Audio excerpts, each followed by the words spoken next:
नमस्कार, मेरा नाम वीना सेठी, मैं आंगनवाड़ी वर्कर हूँ। जैसा कि आप जानते हैं, हम 11 रजिस्टर को मेंटेन करना सीख रहे हैं। तो ये है उसका पार्ट 3। तो चलिए आज का वीडियो शुरू करते हैं। इस रजिस्टर नंबर 3 में हम पूरक खुराक को बांटना सीखेंगे। इस रजिस्टर में हर महीने के 8 सेक्शन हैं, तो हम उन पे काम करेंगे। सेक्शन 1A और सेक्शन 1B पहले सीखेंगे।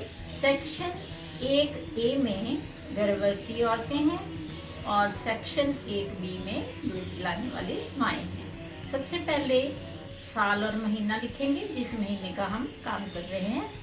उसके बाद उसका संख्या नंबर लिखेंगे, यानी जितनी भी आपके पास गर्भवती है, 14 है, 15 है, तो 1 2 से शुरू करके उसका संख्या नंबर लिखेंगे।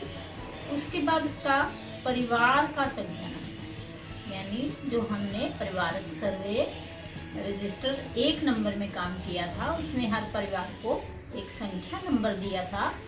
वो परिवार का संख्या नंबर हम उस गर्भवती को देंगे जिस परिवार के संख्या नंबर में वो आती है।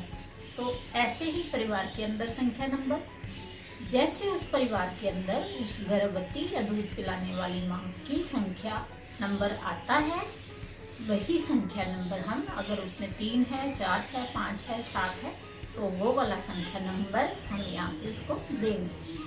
अब गर्भवती वाले सेक्शन में और दूध पिलाने वाली माँओं के सेक्शन में उनका आगे नाम लिखेंगे, फिर उनकी कैटेगरी, यानी वो SC हैं, BC हैं या कोई और हैं, फिर उनकी अपने राज्य में कम गिनती, जो भी वो धर्म बताते हैं, अगर हमारे राज्य में वह धर्म कम गिनती में है तो हम हाँ या ना लिखेंगे।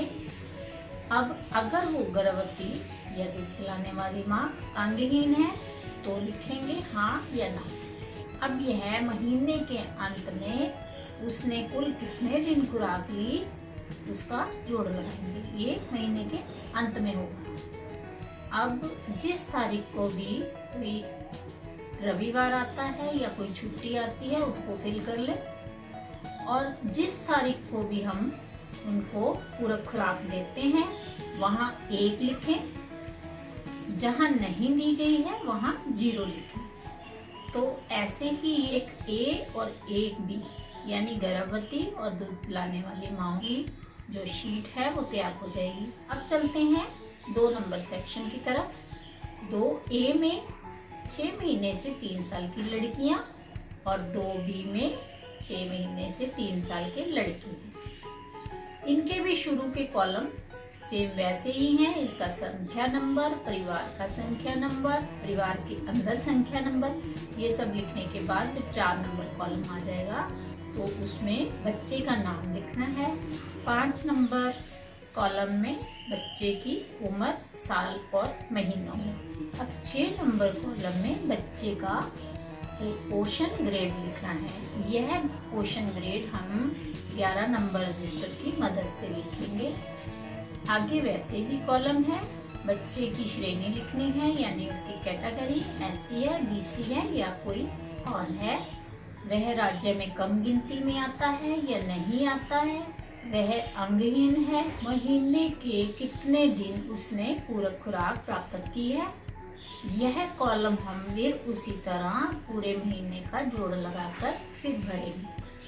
तो इसमें भी 1 से 31 तक तिथियां जो हैं दर्ज हैं, वह लिखने की जरूरत नहीं है। तो जो रविवार या कोई गस्टर छुट्टी आती है उनको भरें। अब जब बच्चे को पूरक खुराक बांट रहे हैं, अगर वो नॉर्मल मात्रा में खुराक लेने वाले बच्चे हैं तो वहाँ N लिखें। अगर वो कुपोषित बच्चे हैं, डबल डाइट लेते हैं, तो उनको L लिखें। जिस दिन खाना नहीं बांटा गया उस दिन 0 भरें।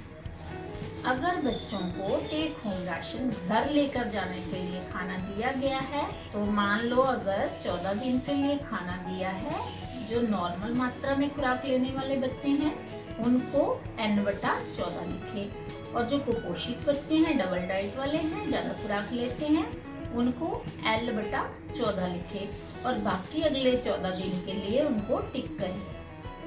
ऐसे ही महिलाओं में भी अगर टेक होम राशन दिया है, जैसे आपके पास 14 महिलाएं दर्ज हैं, अगर उनमें से 10 औरतें खुराक ले रही हैं तो 10/14 लिखें। तो आगे वाले 14 दिन के लिए उनको टिक करें। अब आता है सेक्शन नंबर 3A में 3 से 6 साल की लड़कियां और 3B में 3 से 6 साल के लड़के दर्ज करने हैं।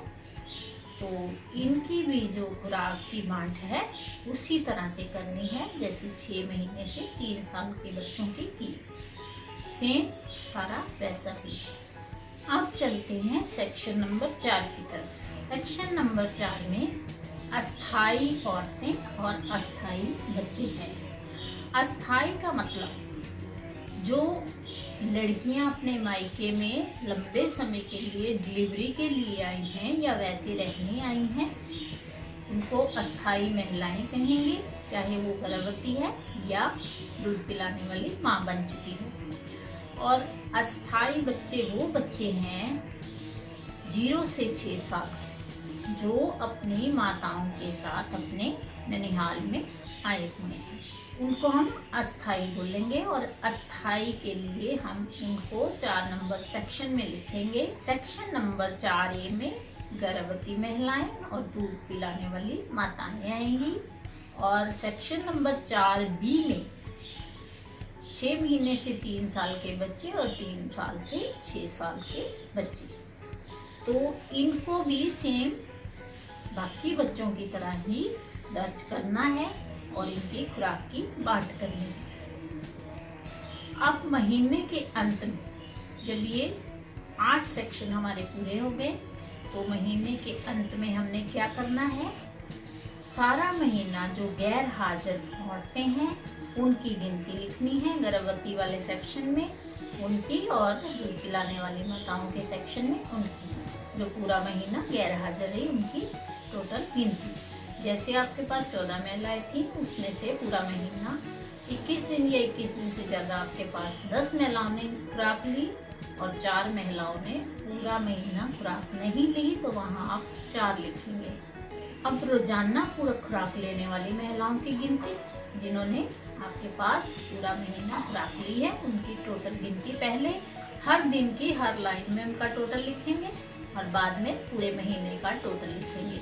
तो जो 8 नंबर कॉलम है वो भी अब भरा जाएगा, यानी कुल कितने दिन औरत के सामने उसके दिनों की गिनती करके उसने जितने दिन खुराक ली उसको 8 नंबर कॉलम में दर्ज करना। अब रोजाना बांटे गए खानों की गिनती, यानी आपने जितने दिनों का खाना उनको दिया उन दिनों की गिनती भरेंगे। जैसे आपने टेक होम राशन में 8 तारीख को 12 दिन के लिए 10 औरतों को खाना दिया, तो 8 तारीख के कॉलम में आपने 12 12 12 भरा 10 बार, तो 10 गुना 12 यानी वहाँ 120 आएगा। ऐसे ही हर लाइन का जोड़ लगाने के बाद पूरे महीने का जोड़ लगाएं। ऐसे ही 21 दिन या इससे ज़्यादा खुराक लेने वाली महिलाओं की गिनती भरें। ऐसे ही कैटेगरी वाइज SC कितने, ST कितने और कितने हैं उनकी गिनती भरें। और राज्य में कम गिनती वाले जितनी महिलाएं हैं उन्होंने कितनों ने आपसे पूरी खुराक ली उनकी गिनती भरें। और ऐसे ही अंगहीन औरतें, जो कोई औरतें अंगहीन हैं वो कितनी हैं और कितनों ने आपसे उस महीने के दौरान खुराक प्राप्त की, उनकी गिनती भरें।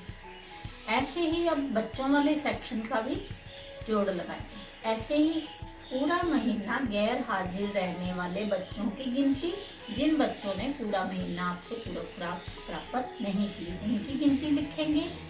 रोजाना पूरा खुराक लेने वाले बच्चों की गिनती हर सेक्शन में अलग अलग, जैसे 6 महीने से 3 साल की लड़कियां हैं, लड़के हैं, आगे 3 से 6 साल की लड़कियां हैं, लड़के हैं और अस्थाई वाले हैं।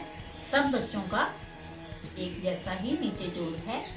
तो पूरा महीना खुराक प्राप्त करने वाले बच्चों की गिनती, और इसमें जब हम हर रोज का जोड़ लगाएंगे और फिर एक महीने का जोड़ लगेगा। यहाँ हमने n अंकित की है, यानी जो बच्चे नॉर्मल मात्रा में खाना लिया है वो n की गिनती करके हम हर रोज की लाइन में और पूरे महीने में उनको कितने n आई हैं उनकी गिनती लिखेंगे।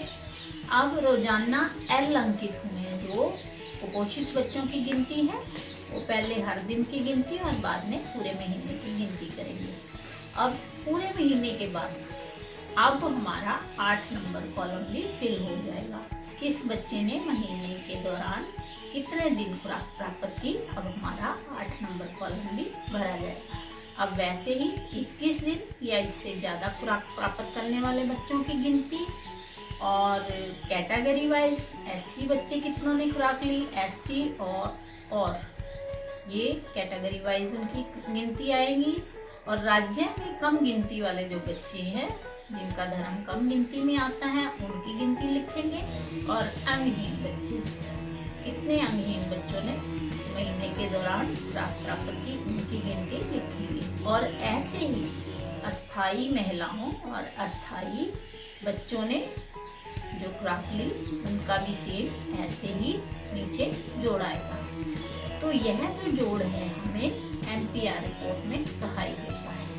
इनमें हम जीरो काउंट नहीं करेंगे। तो अब चलते हैं अगले महीने के सेक्शनों की तरफ। अगले महीने में हमने फिर से इनके नाम दर्ज करने हैं, लेकिन ध्यान रहे जो गर्भवती महिला की डिलीवरी हो चुकी है उसका नाम दूध पिलाने वाली माताओं में आएगा। और जो बच्चा 6 महीने पूरे कर चुका है उसका नाम 6 महीने से 3 साल में, और जो बच्चा 3 साल पूरे कर चुका है उसका 3 साल से 6 साल के सेक्शन में नाम दर्ज होगा। और जो बच्चा 6 साल पूरे कर चुका है उसका नाम खारिज करके उसको किसी स्कूल में दाखिल कराना होगा। तो ऐसे ही अस्थायी जो गर्भवती महिलाएं या दूध पिलाने वाली महिलाएं या बच्चे हैं जो वो जा चुके हैं उनका नाम काटना है, और जो वो नए आए हैं उनका नाम दर्ज करना है। इससे होता क्या है कि एक तो वो लाभ प्राप्त कर सकते हैं और दूसरा हमें रिकॉर्ड मेंटेन करने में सहायक होता है। तो ये था हमारा रजिस्टर नंबर 3 कैसे मेंटेन करें। उम्मीद करती हूँ कि आपको समझ में आया होगा। अगर समझ में आया तो ज़्यादा से ज़्यादा शेयर करें, मेरे चैनल को सब्सक्राइब करें ताकि मेरी आने वाली वीडियोज़ आप देख सकें। धन्यवाद।